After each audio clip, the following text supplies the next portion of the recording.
Bismillahirrahmanirrahim. Muzammil Rauf Khan here, Head of Physics Department at the Creative Children University, Kottayam. 9th class, as you know, we are discussing unit number 3, that is dynamics. Today we are discussing numerical and example. Example 3.7 related है हमारे last topic के हवाले से जो कि था law of conservation of momentum. उसी लिहाज से हमारे पास ये रिलेटेड है. Bullet of mass 20 gram is fired from a gun with muzzle velocity 100 meter per second. Find the recoil of the gun if its mass is 5 kg. अब यहाँ पर बता रहा है a bullet of mass 20 ग्राम, एक bullet एक गोली जिसका mass 20 ग्राम है is fired from a gun, जो कि गन से फायर की गई है with muzzle velocity 100 meter per second. What is muzzle velocity? Muzzle velocity क्या होता है? भी जिस वेलोसिटी के साथ इब्तदाई वेलोसिटी जो बुलेट हमारे पास जो गन होती है उसके दहाने से जब निकलती है इनिशियल वेलोसिटी के साथ, उसे हम मजल वेलोसिटी बोल रहे होते हैं. Recoil, find the recoil of the gun. Gun का जो रिक्वायल वो फाइंड करें, यानी रिक्वायल पीछे की यानी झटका खाना, पीछे की जो झटका खा रही होती है तो वो हमारे पास क्या कहलाती है? उसकी वेलोसिटी कुछ ना कुछ डिस्टेंस कवर कर रही होती है, स्पीड उसकी जो होती है वो हमने फाइंड करनी है. If its mass is 5 kg, अगर उसका मैस 5 kg को, ये किसका मैस बता रहा है? ये गन का मैस है, जबकि पहले उसने हमें मैस बताया हुआ है बुलेट का. तो यहाँ पर हम जो डेटा है उसको राइट करते हैं. अब जो स्टेटमेंट उसकी क्या थी? अब bullet of mass 20 gram, mass of जो बुलेट है वो हमारे पास 20 ग्राम है. यहाँ पर हम लिखते हैं मैस ऑफ बुलेट, जिसे हम स्मॉल एम से रिप्रेजेंट करते हैं, दैट इज 20 ग्राम. अगर इसे हम किलोग्राम में कन्वर्ट करें 20/100 किलोग्राम हो जाएगा. तो छोटे यूनिट से बड़े यूनिट जाना, सॉरी 1000 कर देंगे. बड़े यूनिट से छोटे में जाए तो अब हम क्या करते हैं? अभी मल्टीप्लाई करते हैं. छोटे यूनिट से बड़े में जब जा करते हैं उस वक्त हम डिवाइड कर रहे होते हैं. तो यहाँ पर ग्राम से किलोग्राम में जा रहे हैं, छोटे यूनिट से बड़े में जा रहे हैं, उस वक्त हमने डिवाइड कर दिया. जब हम डिवाइड करते हैं हमारे पास क्या आ जाता है? अभी 1 0 0 कैंसिल, 2/100 यानी 0.02 किलोग्राम. ये हमारे पास मैस ऑफ बुलेट आ गया. अभी is fired from the gun with मजल वेलोसिटी 100 मीटर पर सेकेंड. ये हमारे पास क्या है? वेलोसिटी ऑफ बुलेट है, जिसे हम स्मॉल वी से रिप्रेजेंट करते हैं, that is 100 metre per second. Metre per second is the unit of velocity होता है. Find the recoil of the gun. Gun का जो रिक्वायल है पीछे में झटका खा रही है वो फाइंड करना है, यानी हमारे पास वेलोसिटी ऑफ गन जो है वो फाइंड करनी है. If its mass is 5 kg, ये जो मैस है हमारे पास गन के है, तो मैस ऑफ गन जो हमारे पास गिवन है उसे हम चूँकि पढ़ा हुआ है कैपिटल एम से रिप्रेजेंट करते हैं, दैट इज 5 kg. जो चीज़ फाइंड करनी है वो हमारे पास है अभी वेलोसिटी ऑफ गन या रिक्वायल ऑफ गन कह सकते हैं. यहाँ पर वेलोसिटी ऑफ गन को हम कैपिटल वी से रिप्रेजेंट करते हैं, दैट इज क्वेश्चन मार्क. अब हमने फार्मूला राइट करना है कि उसका भी फार्मूला क्या होता है.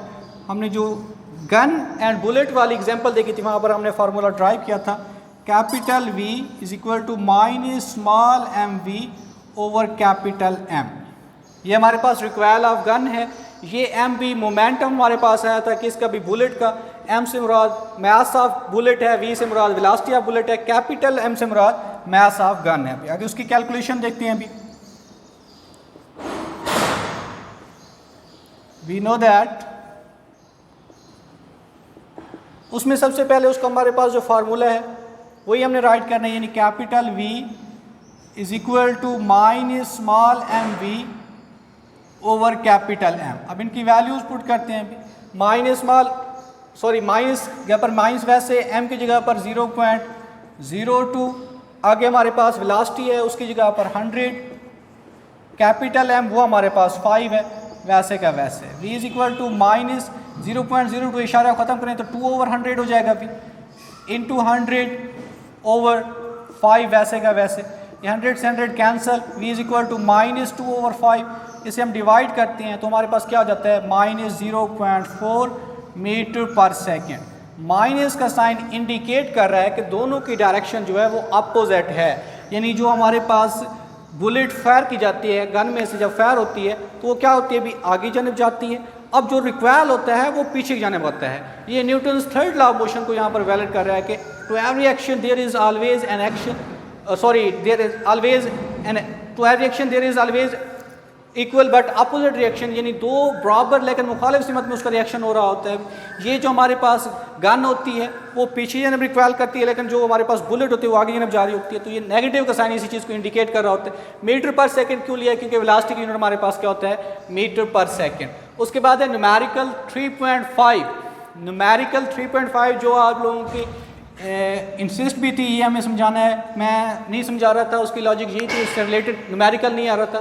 तो अब वो हमारे पास 3.5 न्यूमेरिकल देख लेते हैं भी। A body has weight 20 newton, how much force is required to move it vertically upward with an acceleration of 2 metre per second per second.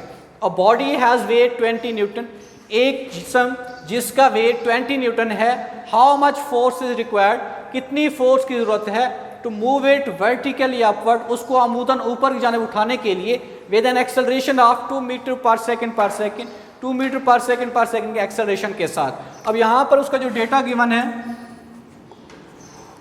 वो हमारे पास है, body has weight 20 Newton, wait given है उसकी जगह पर, वही वेट राइट करते हैं, वेट को हम W से रिप्रेजेंट करते हैं, that is 20 newton. How much force is required, हमने वो फोर्स फाइंड करनी है to move it vertically upward, जो उस जिस्म को अमूदन ऊपर जाने उठाने के लिए इस्तेमाल की जाती है, with an acceleration of 2 metre per second.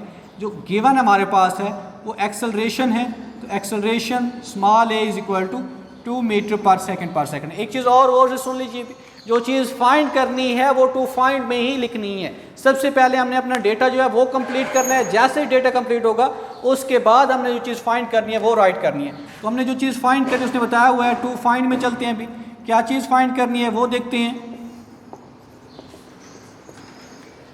How much force is required, force हम लोगों ने फाइंड करनी है। रिक्वायर्ड फोर्स या force required to move it vertically upward.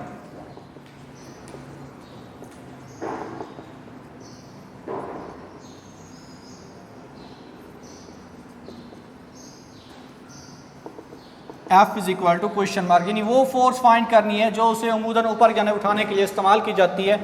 Formula हमारे पास क्या होगा अभी, F is equal to ma।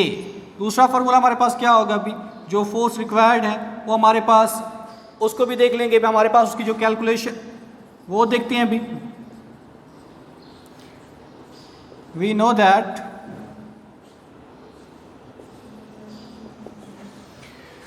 F is equal to ma, वैसे का वैसे राइट करते हैं।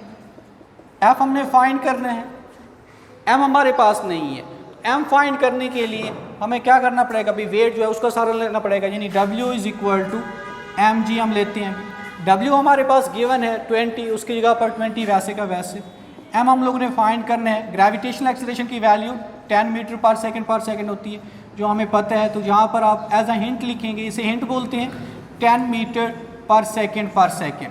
ये आपने हिंट के तौर पर यहाँ पर लिखना है ताकि एग्जामिनर को क्लियर हो सके कि ये जो g है उसकी वैल्यू आपने 10 पुट की हुई है। क्यों 10 लिखा है, क्योंकि ग्रेविटेशनल एक्सेलरेशन की जो वैल्यू होती है at the earth that is 10 metre per second. ये आपने डॉट्स डालने हैं जो कि हिंट को रिप्रेजेंट कर रहे होते हैं।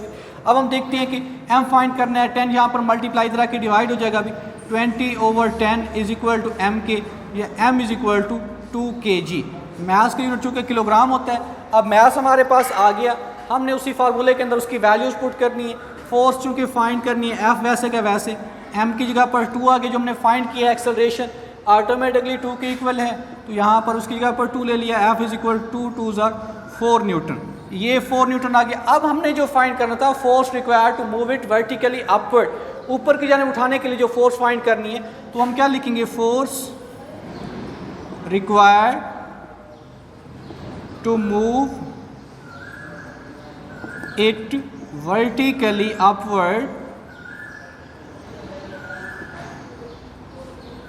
वो हमारे पास किसकी इक्वल होगी भी, क्योंकि कोई ऑब्जेक्ट है जब ज़मीन पर पड़ा होता है उसे हमने उठाना है ऊपर जाने, उसका कोई ना कोई वेट है, उसके वेट के इक्वल चूँकि हमने पढ़ा हुआ है F is equal to W, अगर आप लोगों को याद हो तो F is equal to W। Force और वेट जो होते हैं वो आपस में एक दूसरे के इक्वल होते हैं। तो ये चीज़ क्लियर कर रही है कि फोर्स और वेट जब इक्वल हैं, जब किसी ऑब्जेक्ट को आप ऊपर जाने उठा रहे हैं, ऑटोमेटिकली उतनी ही फोर्स लगानी पड़ती है जितना उसका वेट होता है। अब वेट तो 20 न्यूटन है, जो हमने फोर्स उसको प्रेजेंट किए हुए वो 4 न्यूटन की है। वेट की फोर्स, जो वेट भी फोर्स की सूरत में आता है, वो वेट और ये फोर्स जब ऐड होंगे तब हमारे पास क्या बच जाएगा, वो हमारे पास आंसर आ जाएगा, यानी force required to move it vertically upward, यानी F प्लस W। अब हमारे पास force required to move it vertically upward, F हमारे पास कितना आया हुआ है, 4 आया हुआ है, वेट हमारे पास गिवन है 20, 4 प्लस 20 24 न्यूटन। ये हमारे पास उसकी जो फोर्स रिक्वायर्ड थी ऊपर जाने उठाने के लिए, ये उसका आंसर आ गया। Thank you so much.